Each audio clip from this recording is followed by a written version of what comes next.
This week in our collective heads, wanna put an old rumor to bed.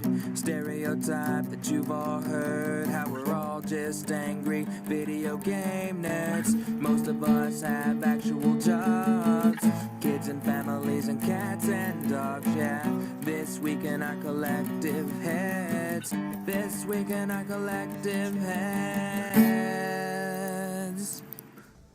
Welcome to This Week in Our Collective Heads. I'm Kevin, and I'm joined by Patrick, the man who is here wearing the same color shirt that I am. Can you believe the nerve of this guy? Yeah. I can, because I've known him for a long time, and he put on his shirt first. Anyway. But which one is better? I mean, you got Camp Crystal Lake over here, and you got Darkest Dungeon, though. I'm more current. Yeah, but is that really the cooler thing? Isn't it more hip to be retro? Isn't it more hipster to be doing the Darkest Dungeon? It'd be more hipster to do Darkest Dungeon until other people did Darkest Dungeon, and then you get upset that people And then I did abandoned Darkest it. Dungeon. And then you go on. Yeah, I'm not that interested in being hipster. Anyway, welcome to This Week in Our Collective Heads, where we talk about things and sometimes video games. This week, we're going to go ahead and start with the backwards compatible games, which are awesome. We got 3 more of those this week. We got Vanquish, which, do you know about that one?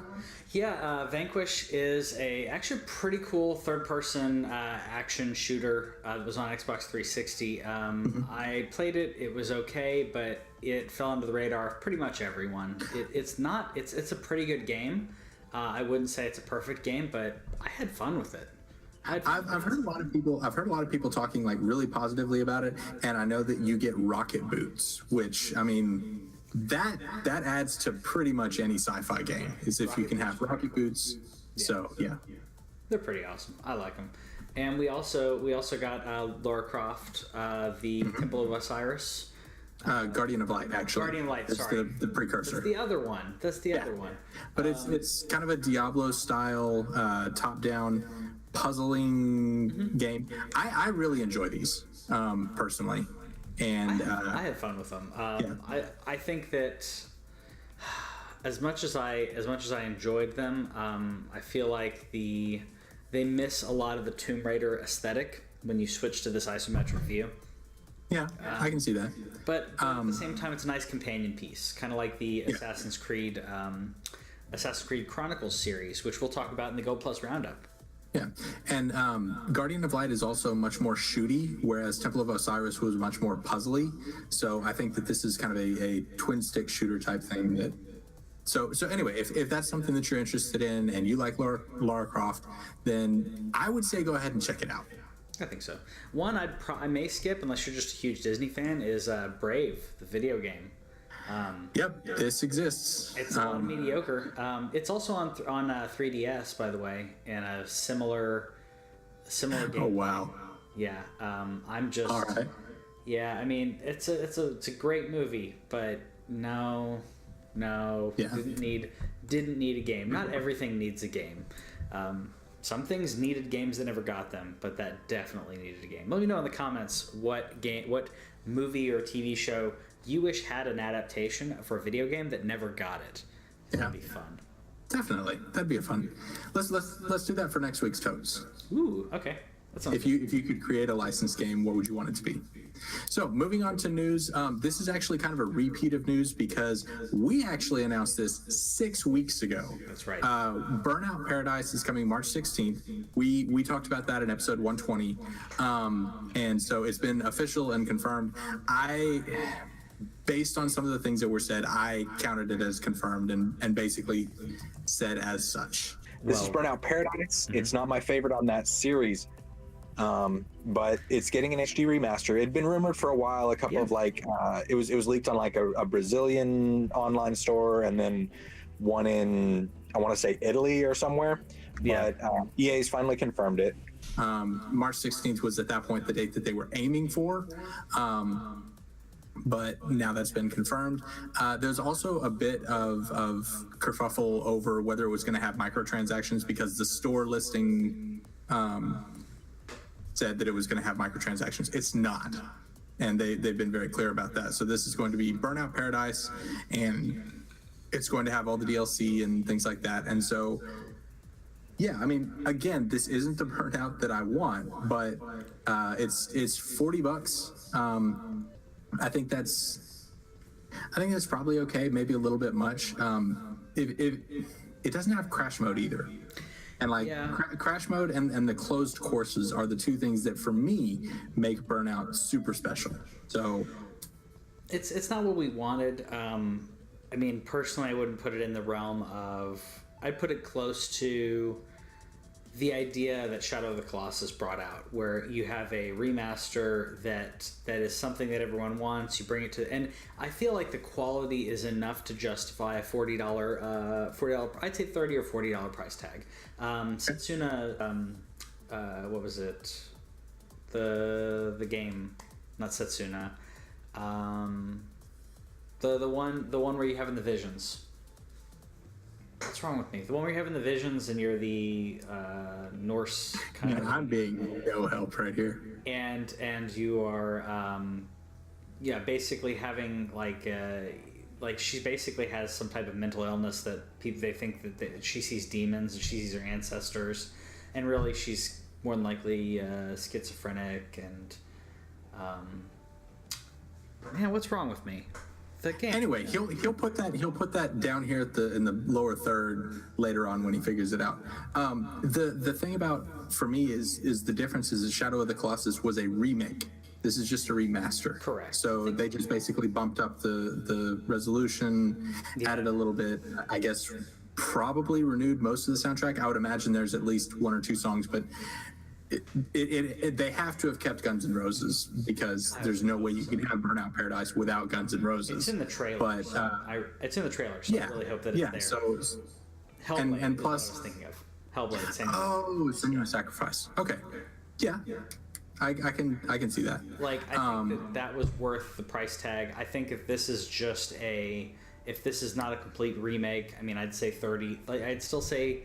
Probably around $30 to $40, depending on how much content they have. The fact they don't have crash mode is kind of disappointing, though. Yeah. But without microtransactions, I'm okay with 40. Okay. Yeah. I tell you what, if they bring me Revenge, Takedown, what I want is a collection. I would pay $60 for a full collection of the first Burnout 3 games. First 3 Burnout games. Yeah. I would buy the crap out of that immediately and just sit there with a big old stupid grin on my face having fun with that. Speaking of big old stupid grins on my face. Yeah. Troy Baker and Emily O'Brien have been confirmed as being part of the cast for Death Stranding. They showed a couple of pictures and things like that, and so it was really cool to get to see. Troy Baker has an incredible voice and an impressive range as far as his acting ability goes, and amazing hair. I mean, let's not forget that. Definitely amazing hair. And if you're not familiar with Emily O'Brien, she's been doing voice acting for the Telltale series, and a lot of other games. She was Gamora in the Guardians of the Galaxy Telltale. Best known for her portrayal of whatever character that is on some daytime soap opera. I think it's Days of Our Lives, but I don't know. That's her big claim to fame. Well, there you go. Yeah. So it's fun to watch the voices continue to get fleshed out for that. I still don't think we're going to see this game in this particular decade, but yeah, we'll see. And it's fun to watch a program like this growing. Kojima's been really good at helping keep us excited by allowing us little peeks behind the curtain, and he's been really good about that, especially after the incredible secrecy that surrounded Metal Gear and everything. He's like, hey, watch my process, enjoy it, be excited with me, because we know that he's excited about this project, and so this is really cool. So you don't think it's going to come out in this decade? So you're saying? I'm saying 2020 or later. Okay, I think it's going to come out next year. Okay.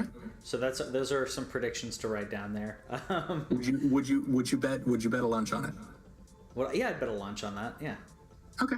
Yeah. All right. I'd totally bet a lunch on that. I think it's going to come out next year. I think that his team, as well as what they're doing development wise, I think it's going to come out quicker than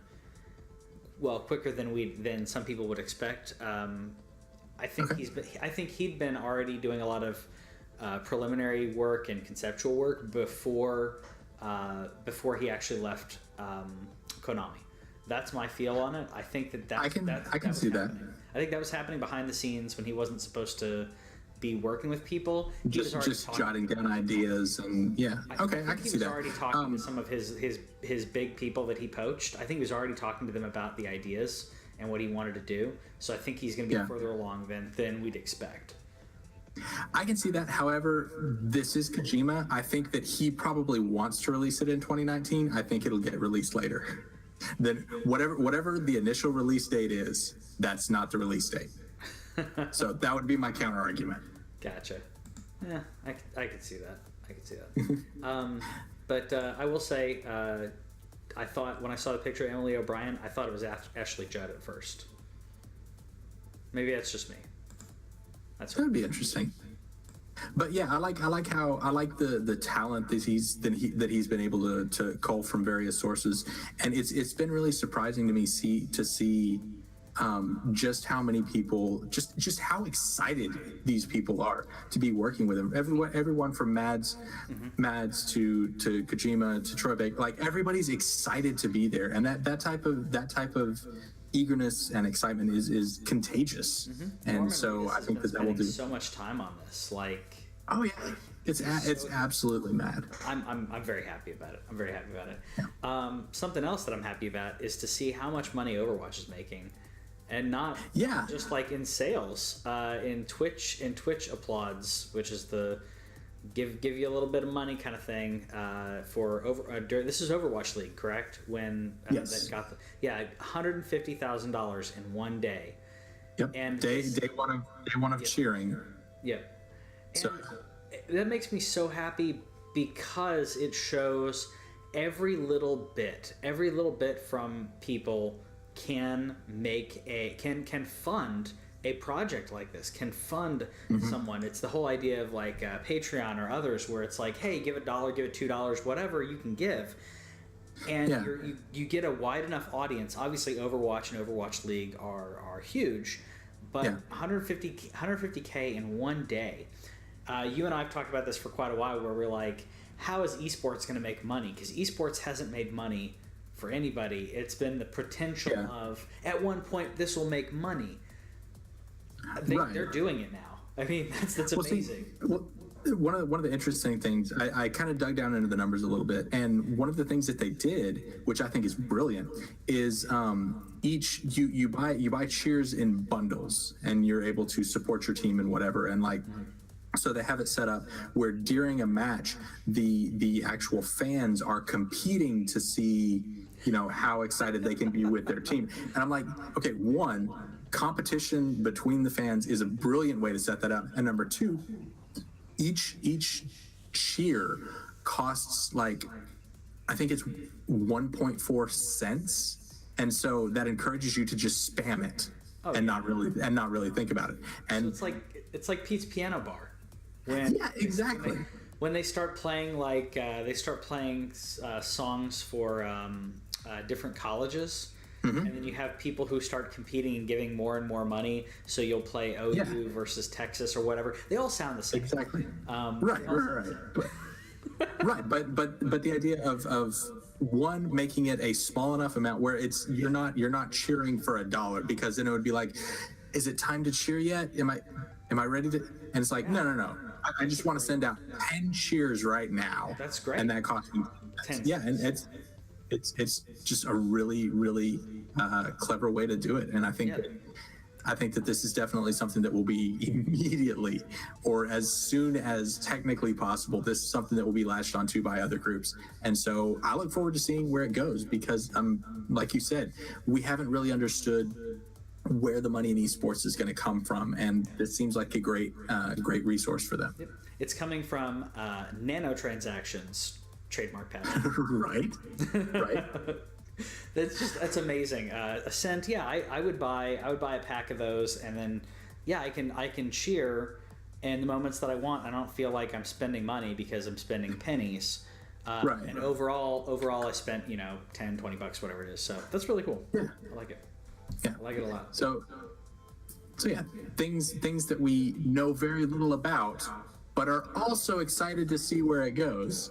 PUBG is getting a third map in the next 4 months, which they said before fall, and one of the headlines read within 4 months, and I was like, oh my goodness, fall is only 4 months away. Like that's kind of mind blowing. Which means, I mean, like right now we're at the end of February, and like, you know, E3 is only like what, 3 months away. E3's in June. Yeah. Yeah, 3.5. Yeah, 3.5 months away. And it's. I would like to say something about PUBG. Please do. 3 maps. Mm-hmm. 3. Yes. How much is PUBG? I think now that it's out, it's full 60. It's full 60. 3 maps. Not yet. So 2 maps. So $30 a map. Uh-huh. Any other game, we would be ripping this to shreds. Fortnite is because Fortnite Battle Royale is free, right? Mm-hmm. PUBG was in like in beta. It was in early release. It was in Steam Greenlight. Yeah. And it had a map, and we were like, okay, yeah, you're Right. you're still working on it. You're still working on it. You have a map. Okay, I'm not paying for this. I'm okay with that. And then it came out, and it's like, we have 2 maps. Well, no, because even in early access, it was $30. That's why I didn't buy it. We are not the market for this game. It is not. Okay, this is what's crazy. Any other game, we would be ripping this to shreds. $30 early on, I could see doing that in the idea of, I'm going to get 5 or 6 maps or so, because it needs more than 1 map, more than 2 maps. Does it? Because the players seem to be happy with it, and the variety comes from the gameplay and from the tension. Like it's not really about knowing the map even. It's about it's the players that create the variety. So you're not playing the same game twice, even though you're on the same map. It's the same as like Dust 2 for Counter-Strike. Yeah. Dust 2 was the map, and you could play that repeatedly, even with the same people, and you would get a different game each time, just because, like, if this person gets eliminated, then it's like, oh, okay, well, their sniper's been taken out or whatever. And so the variety comes from the players and not from the map. So I think that the balancing and everything is really what makes it, because everything in PUBG is risk reward, and you and I are really big on risk reward. Like, that's why we love the Souls games and everything. It's like how far can I take this, and what strategies do I want to use? What strategies do I think other people are going to use? And when you have 100 people coming into every map, it's going to be different every time, and that's why the low map count works for PUBG where it wouldn't for almost any other game, because Battle Royale just has so many people that that's where the variables come in. That's a good counterpoint. I would by the way like to see someone at some point, if they don't do it, like this is a franchise I would like to see jump the shark just for fun, like where they had like a crazy because like Call of Duty has like zombies, which makes no sense. Yeah. But it's fun. Yeah. Zombies make no sense, but it's fun. I would love to see PUBG zombies. I would love to see PUBG like Alien Invasion, and my last one I would like to see, which are very similar. My last one I'd like to see is like a PUBG mech attack. So like a mech coming in, because the maps that they do have could lend themselves really well to that kind of fun thing. I think PUBG with zombies would be probably like that's where I'd give them my money. Because I played PUBG, but I've not paid for it. You give me PUBG with zombies, where it's, you got 100 people, and now you have, 1,000 zombies or something, and like, or it has a pop rate, right, where the zombies keep popping up, and then players become zombies. What if? Okay, that was actually where I was going to go with it. Was what if every time you killed a player, they became a zombie? Yes, you have a countdown of like 30 seconds. so that you can loot the corpse, figure out what you need to do, get out, and 30 seconds later, that person becomes a zombie. Now you can pop out of the game if you're like, I'm done, I don't want to play. You pop out. That's now an AI, which is fine. But if you want, you could play a zombie. I think it'd be hilarious. I think it'd be amazing. So you have bot zombies, and then you have real zombies. And by that I mean NPC zombies and player zombies. I think it'd be really cool. I think it'd be cool. So, I would spend money on that, and I would play the heck out of that. And it's not hard to implement. Fun. It's not hard to implement. So do it, and you pay me. So say we.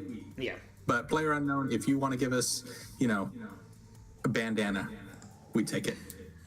So, but going back to your point a second ago, things that we will not spend money on.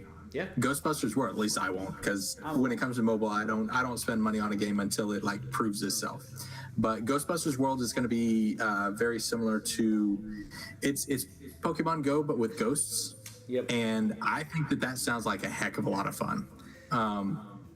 I like the equipment, and I like the toys that you get.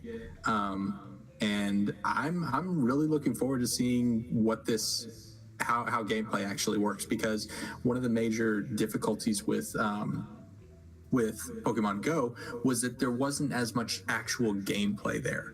And so after you'd caught some Pokemon and everything, and if you're like me and you tend to hang out in the same areas and you don't go out looking for them, at a certain point you're like, okay, well I've caught everything that I've seen in this game. Now what? Yeah. And so I'm looking forward to seeing, because Pokemon Go continued to evolve and continue to add new monsters, add new features, things like that. And so I hope and I suspect that Ghostbusters World, the developers have been watching that and trying to figure out what the crucial elements are to make the game fun. And this is supposed to come out on mobile this year, and so we'll see how that goes. And I intend to at least try it. How about you? I'll try it out. I think that this is a property that is huge for certain people. And I mean, just like Pokemon was. Yeah, and I think that it's a lesser extent now, because the people there are people, I know people who are who do cosplay as Ghostbusters, it's a huge thing for them, and that's their favorite franchise. And a lot of people who are like, oh, I love Ghostbusters, and it's like a passing thought.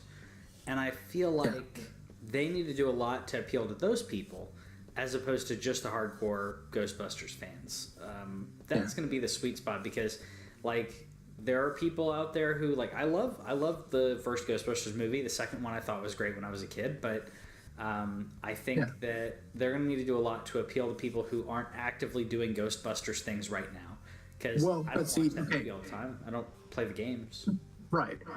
As someone, I would fall into the category of casual Ghostbusters fan. I like Ghostbusters, but the idea of running around catching ghosts, that's something that I can get on board with. And so, yeah, I think that this is something that could work, and it's like you said, it's a familiar enough franchise that it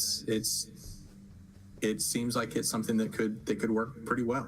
Yeah. One thing that I do know will work well is Lara Croft as a Barbie. Because that's a thing, and that's fantastic. You've got a Tomb Raider Barbie, and she's wearing the iconic, I'd say quotation marks, iconic costume from the reboot with a pickaxe. I think that's fantastic. I think it's great. Yeah,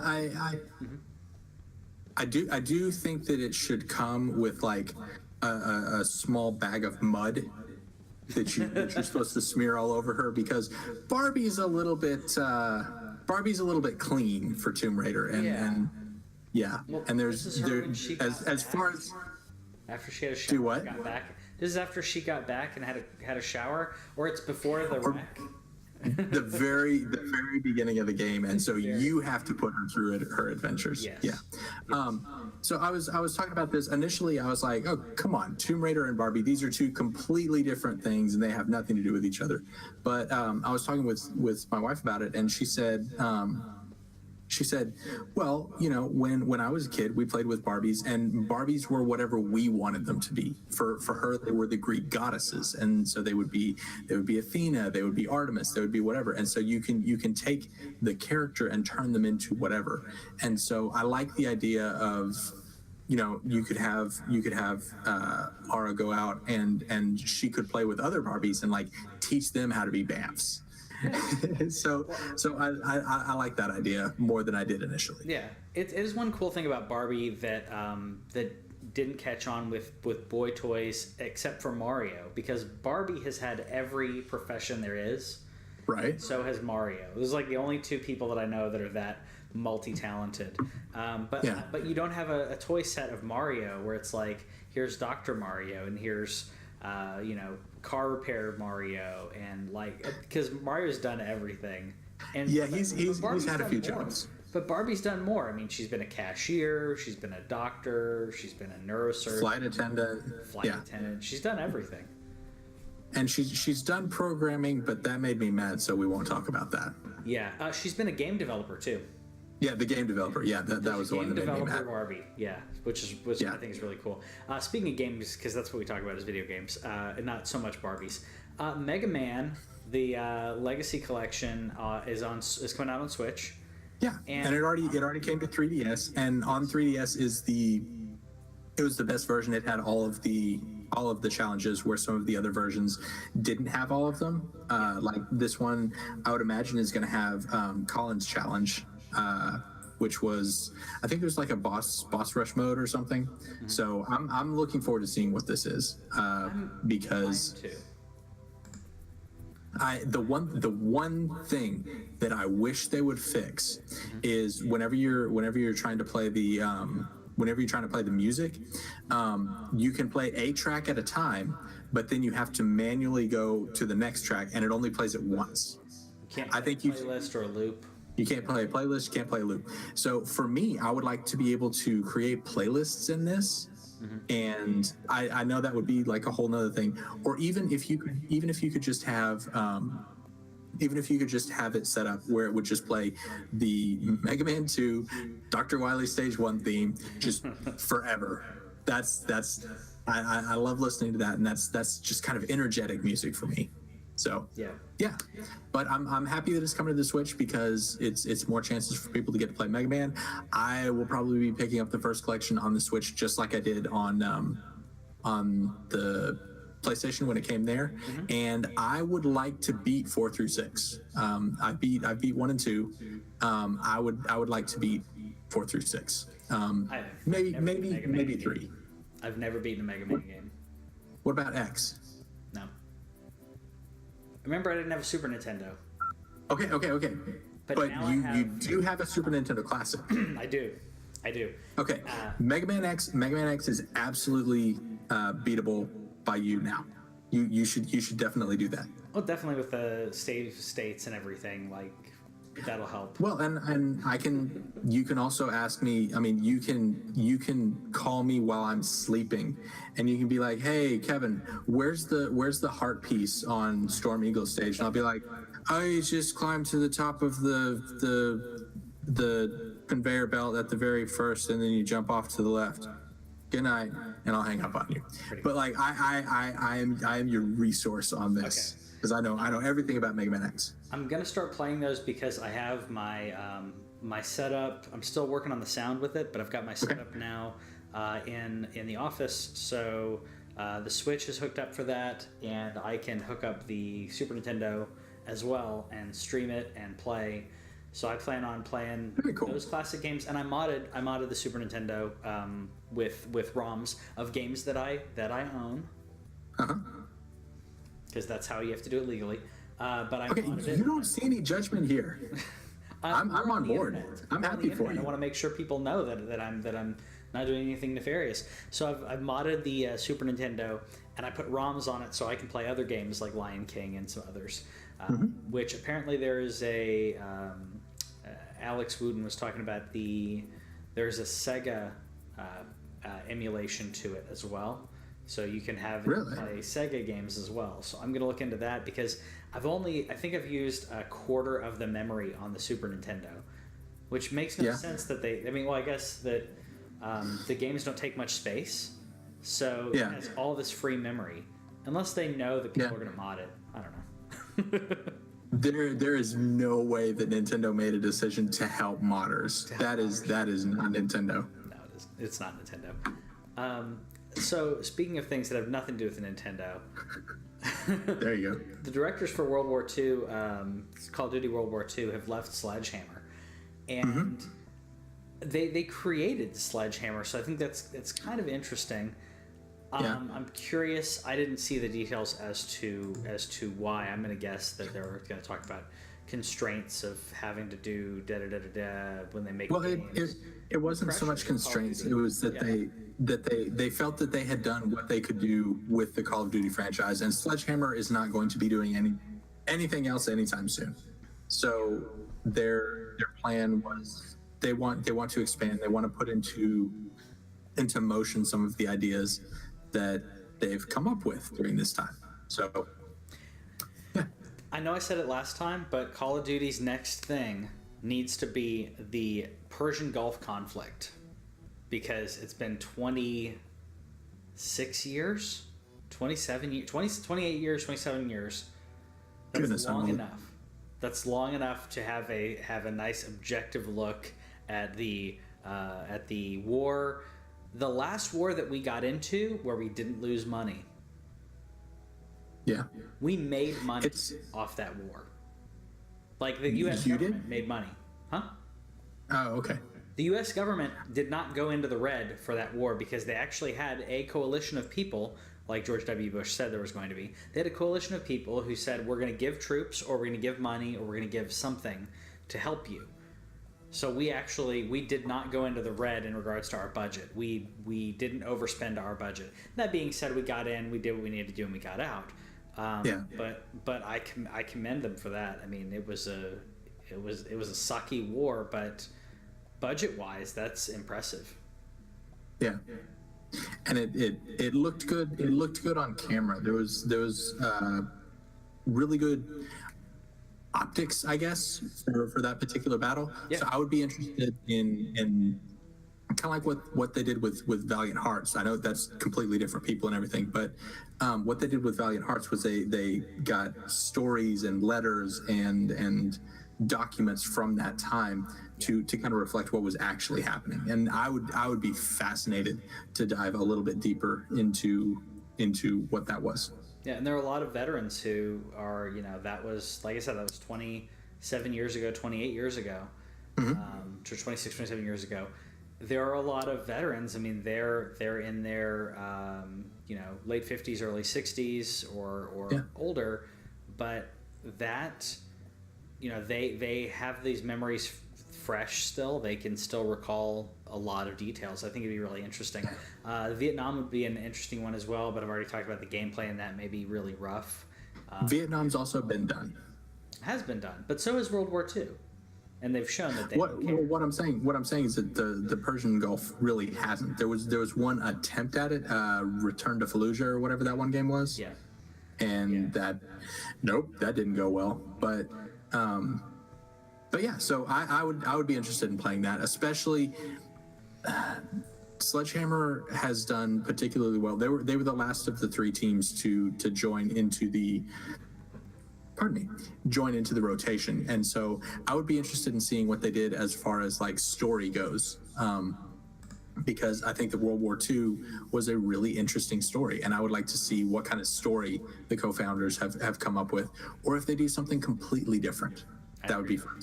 I agree. So let us know in the comments where you think Call of Duty should go next. Do you think they should go into the Persian Gulf? They shouldn't go into the future. What about The internet has made that abundantly clear.